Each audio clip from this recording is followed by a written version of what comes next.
There is a number at the center of this story, $1 billion. And attached to that number is a condition, a secret condition that Mohammed bin Salman personally inserted into a negotiation that Pakistan desperately needed to succeed, that international financial institutions were watching with urgent attention, and that the economic survival of 240 million people was riding on in ways that most of those people do not yet fully understand.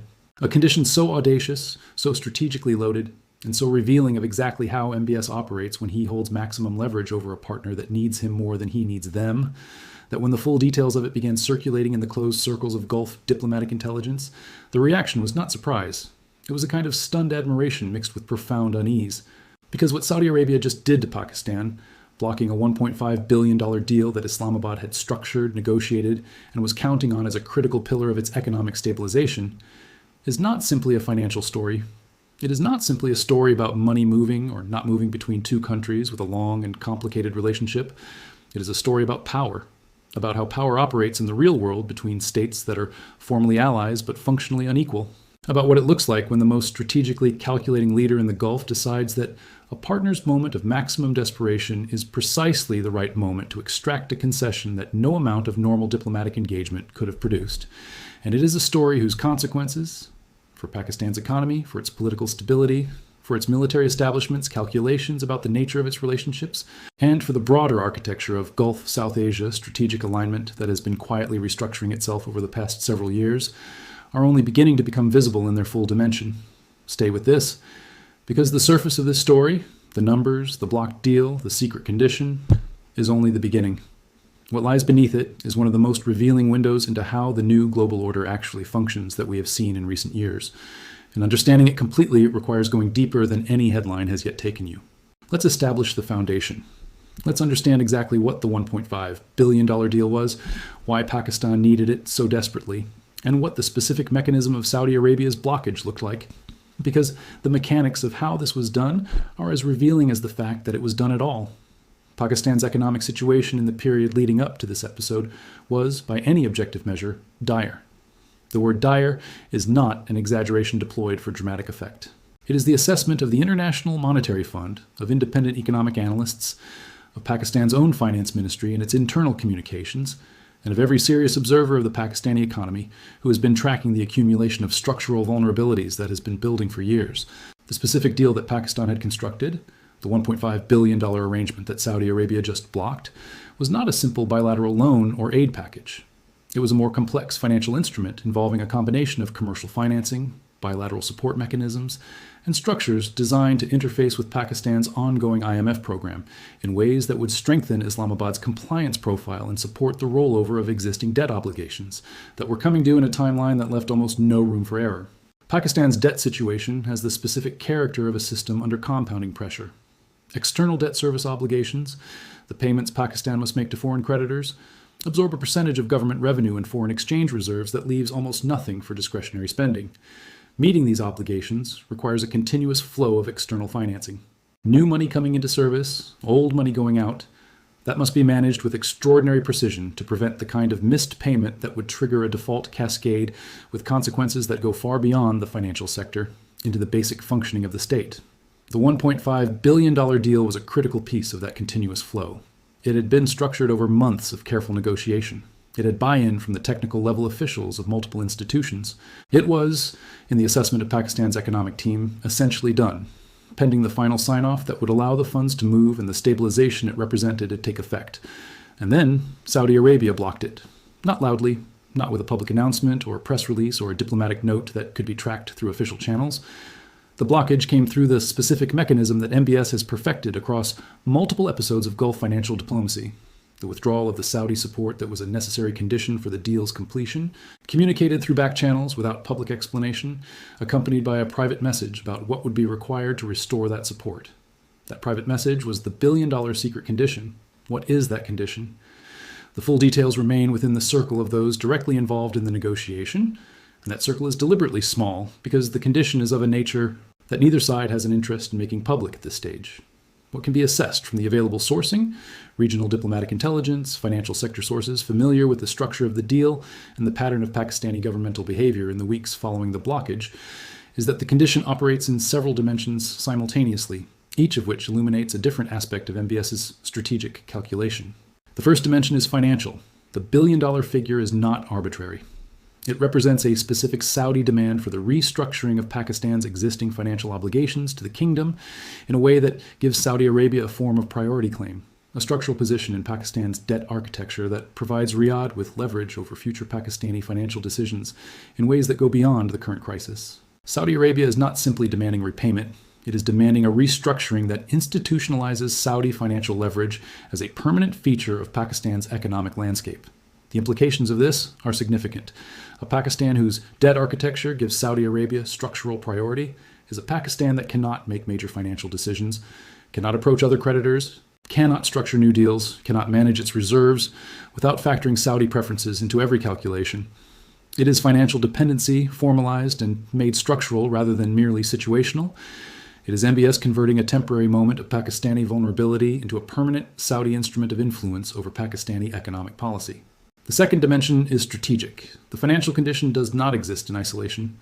It is accompanied by a set of strategic asks, demands about Pakistani behavior in specific domains that MBS has identified as directly relevant to Saudi interests, that the financial restructuring is designed to enforce. The connection is explicit. Pakistan's access to Saudi financial support and Saudi Arabia's willingness to unblock the $1.5 billion deal is conditional on Pakistani commitment in the strategic domains that MBS has prioritized. What are those strategic domains? Based on the broader pattern of Saudi-Pakistani engagement in this period, and drawing on the analysis of the earlier episodes in this series of interactions, they involve several interconnected areas. Pakistani military cooperation with Saudi Arabia in configurations and at levels that exceed previous arrangements. Pakistani diplomatic alignment with Saudi positions in multilateral forums where Riyadh's influence is contested. Pakistani management of its relationships with Iran in ways that serve Saudi strategic preferences. Specifically, a reduction in the degree to which Pakistan maintains the functional working relationship with Tehran that geography and economic pragmatism have historically made necessary. And Pakistani positioning on the nuclear deterrence framework discussed previously, a formalization of commitments that MBS wants anchored in the financial relationship as well as in the security relationship. The third dimension is personal. And this dimension, while harder to document than the financial and strategic elements, is essential to understanding MBS's operating logic. Mohammed bin Salman has a specific and well-documented approach to relationships with partners who have, in his assessment, failed to deliver on expectations or commitments. He does not simply accept the failure and recalibrate. He uses the next moment of leverage, the next point at which the partner needs something from Saudi Arabia, to extract both the original commitment and additional premium for the cost of the earlier disappointment. This is not simply transactional diplomacy. It is a specific form of relationship management that treats every interaction as an opportunity to reinforce the hierarchy of the relationship and to ensure that the partner's understanding of what Saudi support actually costs is clear and unambiguous. Pakistan has, in MBS's private assessment, fallen short of commitments made in earlier interactions. The specific nature of those shortfalls is itself not publicly documented. But the pattern of Saudi behavior toward Islamabad over the past 18 months, including the timing and conditions attached to previous financial support packages, suggests a Saudi leadership that has been building toward exactly the kind of moment of maximum leverage that has now arrived. The blockage of the $1.5 billion deal is the delivery of that accounting. The secret billion-dollar condition is the price of bringing Saudi support back online. And the entire episode is a demonstration, not just to Pakistan, but to every other partner watching how Saudi Arabia conducts its relationships, of what MBS's version of strategic friendship actually costs when the bill comes due. Now let's look at what this means for Pakistan's immediate economic situation, because the human consequences of what has happened are real and severe and deserve direct engagement rather than being abstracted into geopolitical analysis. The blocking of the $1.5 billion deal has introduced a gap into Pakistan's external financing that was not budgeted for and that cannot be easily filled on the timeline that matters. The IMF program that Pakistan is relying on for the foundation of its stabilization is sensitive to exactly this kind of unexpected gap. The fund's technical staff monitors Pakistan's external financing with close attention, and a significant unexpected hole in the financing picture creates the kind of compliance concern that can affect disbursement schedules and program continuity. The downstream effects are concrete. Foreign exchange reserves that were already thin get thinner. The currency comes under additional pressure. The cost of Pakistan's existing external debt service increases as reserve adequacy concerns feed into credit market assessments. Import capacity. Pakistan's ability to purchase the oil, the industrial inputs, the food commodities that a large and largely poor population depends on, gets constrained in ways that are felt most directly by the most economically vulnerable households. These are not abstract numbers on a financial spreadsheet. They are the price of fuel that a family in Lahore or Karachi or Peshawar pays for cooking and heating. They are the cost of medicines that a public health system with declining import capacity struggles to stock. They are the jobs in the industrial sector that contract when energy becomes more expensive and less reliable. They are the educational opportunities and the nutritional outcomes and the basic life chances of children who had nothing to do with the negotiations that produced this crisis and who will bear its costs regardless. This is the human weight that sits beneath the billion-dollar secret condition. This is what MBS's leverage actually costs, not in the abstract currency of geopolitical influence, but in the specific material daily reality of Pakistani lives. Pakistan's political response to the crisis is playing out simultaneously at multiple levels. The civilian government, the military establishment, and the intelligence apparatus are each processing what has happened and what it requires in terms of response. The civilian government is in the most difficult position.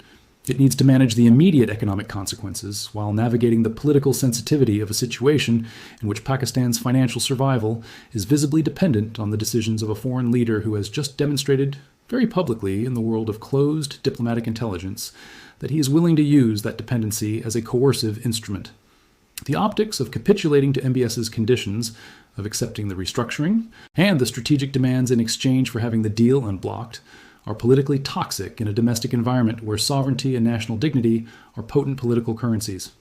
But the alternative to capitulation, maintaining a position that allows the financial gap to persist and widen, has consequences that are also politically toxic, because those consequences are borne by ordinary Pakistanis whose patience with economic hardship has been stretched to extraordinary lengths by years of sustained crisis.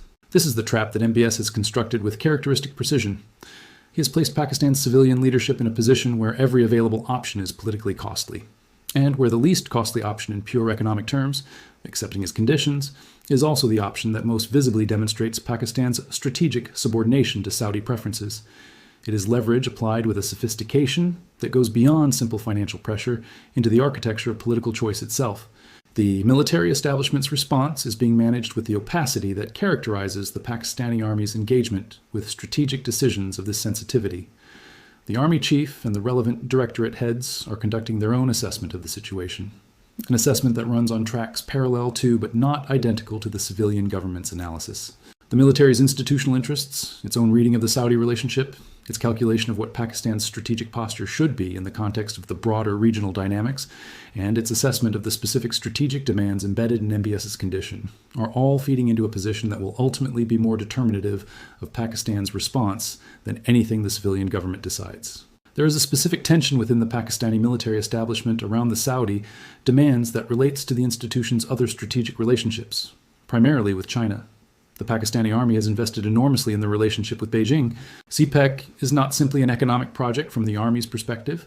It is a strategic anchor that positions Pakistan within China's regional architecture and provides the institutional depth of a relationship with a great power that can serve as a counterweight to the pressures that come from every other direction. If the strategic demands embedded in MBS's billion-dollar condition require Pakistani behavior that creates friction with China, if they require a degree of Saudi alignment that Beijing would read as a drift away from the Pakistan-China partnership, then the Army's calculation becomes significantly more complex than a simple assessment of which financial package Pakistan needs most urgently. The institutional relationships that the Pakistani military has built with Chinese counterparts, the equipment dependencies and the training relationships and the intelligence sharing arrangements that give the China relationship its strategic depth, these are assets that the Army would not sacrifice lightly, regardless of the immediate financial pressure. MBS knows this. His condition is calibrated to extract maximum compliance while stopping just short of the threshold that would force the Pakistani military to choose explicitly between Riyadh and Beijing, because forcing that choice explicitly would likely produce an outcome that does not serve Saudi interests. The art of MBS's approach is to demand enough to establish Saudi primacy in the relationship while leaving enough ambiguity about the specific implications for the China relationship that the Pakistani military can manage the tension rather than being forced to resolve it. Let's look at how this episode fits into the broader pattern of Saudi Arabia's use of financial leverage across its relationships in this period. Because the Pakistan episode is not isolated. It is one expression of a consistent and sophisticated approach to financial diplomacy that MBS has been developing and deploying with increasing confidence and increasing precision. Saudi Arabia's financial relationships with the Muslim world's most economically vulnerable states, Pakistan, Egypt, Turkey at various points, Jordan, the Palestinian Authority, have always combined genuine support with strategic conditionality.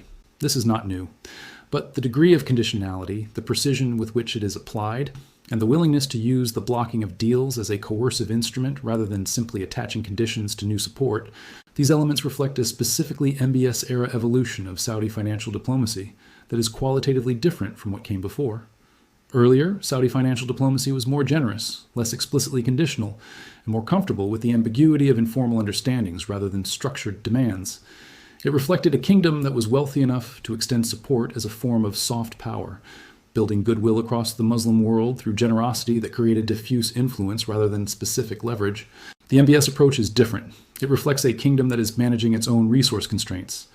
Vision 2030 absorbs enormous capital, and the era of unlimited oil-funded generosity is over, and that has concluded that vague goodwill is less strategically useful than specific leverage. The transition from generous patron to strategic creditor is a transition that has changed the nature of Saudi Arabia's relationships with its partners in ways that are only now becoming fully visible in episodes like the Pakistan blockage. This transition has implications not just for Pakistan, but for every state that has come to rely on Saudi financial support as a relatively predictable element of its external financing landscape. Egypt, which has received enormous Saudi financial support over the past decade, is watching the Pakistan episode with close attention and drawing its own conclusions about the terms of its own relationship with Riyadh. Jordan, whose financial stability has long depended in part on Gulf support, is doing the same calculation. Turkey, whose relationship with Saudi Arabia has had its own complex episodes, is reading the signals. The signal being sent is clear. Saudi Arabia under MBS is a financial partner that extracts value proportionate to the leverage it holds at the moment of maximum partner vulnerability. The relationship is not a partnership of equals in moments of crisis. It is a relationship structured around Saudi strategic interests, enforced through the specific coercive instrument of financial support withdrawal, and resolved through the partner's acceptance of conditions that advance those interests. This is the reality of the new Saudi financial diplomacy. And Pakistan is the most dramatic current illustration of what it looks like in practice. Now let's look at where this goes from here. What the realistic trajectories are from the current moment of blocked deal and secret condition, and what the resolution of this episode is likely to look like. The most likely outcome, grounded in the history of this relationship and in the structural realities of Pakistan's economic situation, is a negotiated acceptance of some version of MBS's conditions, packaged in language, that allows both sides to present the outcome in terms consistent with their respective domestic and international audiences. Pakistan will accept terms that give Saudi Arabia the financial restructuring and the strategic commitments MBS has demanded, framed in ways that minimize the public visibility of the coercive dimension of the negotiation. Saudi Arabia will restore its support for the $1.5 billion deal, allowing it to proceed in a form that reflects the restructured terms. The packaging will be careful. The language of the public announcements, to the extent that public announcements are made at all, will emphasize partnership, mutual benefit, and the depth of the bilateral relationship. The coercive dimension, the blockage, the condition, the leverage, will be absorbed into the diplomatic record without public acknowledgement. Both sides have strong incentives to maintain the fiction of the relationship as a partnership rather than a creditor-dependent dynamic. But beneath the packaging, the structural reality will be what MBS has engineered it to be. A Pakistan that is more deeply embedded in Saudi Arabia's strategic architecture, more constrained in its strategic choices by the financial obligations that have been restructured to give Riyadh priority, and more clearly positioned within a hierarchy of relationships in which Saudi preferences carry a specific and enforced weight. The alternative outcome, Pakistan refusing MBS's conditions and seeking to replace Saudi financial support through other channels, is possible but significantly less likely, given the specific timeline pressures of Pakistan's debt obligations and the limited availability of alternative financing at the required scale and speed. China is the obvious alternative, and Pakistani officials will certainly be exploring what additional Chinese support might be available as a negotiating card and as a genuine fallback. But Chinese support at the scale required, on the timeline required, in a form compatible with Pakistan's IMF program requirements, is not straightforwardly available. Beijing has its own conditions, its own timelines, and its own strategic calculations about how deeply it wants to be drawn into Pakistan's bilateral financial crisis with Saudi Arabia. The third possibility, The crisis escalating beyond the financial dimension into a more fundamental rupture of the Saudi-Pakistani relationship is the least likely but not impossible outcome. If the conditions MBS has attached to his secret billion-dollar demand require Pakistani commitments that the military establishment determines are incompatible with its core strategic interests, the calculation could shift in ways that produce outcomes neither side currently intends. Relationships between states under this kind of pressure have a way of developing their own momentum, of generating actions and reactions that go beyond the original parameters of the negotiation and produce ruptures that both sides later recognize as avoidable, but that neither side was able to prevent in the heat of the moment. MBS is a bold strategist. He is also, by the available evidence, a disciplined one, willing to apply maximum pressure up to the threshold of permanent damage, but calibrated enough to know where that threshold lies. The secret billion-dollar condition, in his assessment, is pressure at a level that Pakistan will ultimately accept rather than allow to rupture the relationship. Whether that assessment is correct will be determined in the hours and days and weeks ahead. What is already determined, what this episode has already established, regardless of how the specific negotiation resolves, is the nature of Saudi Arabia's relationship with Pakistan in the MBS era. It is a relationship in which Saudi financial power is a strategic instrument applied with precision, in which Pakistan's economic vulnerability is a lever that Riyadh is willing to pull at the moment of its choosing, and in which the terms of the partnership are ultimately set in Riyadh rather than negotiated between equals. That reality, more than any specific financial number, more than any specific strategic condition, is the most consequential thing that this episode has revealed, and its implications for how Pakistan navigates its strategic relationships going forward, for how other Saudi partners recalibrate their understanding of what the Saudi relationship costs, and for the broader architecture of Gulf-South Asia strategic alignment in the multipolar world that is now fully upon us. Those implications are only beginning to become clear. The billion-dollar secret condition is not just a demand, it is a declaration about who holds power in this relationship, about how that power will be used, and about what the price of Saudi Arabia's friendship actually is when the accounting comes due. Pakistan is paying that price right now, and the world is watching to see what it buys.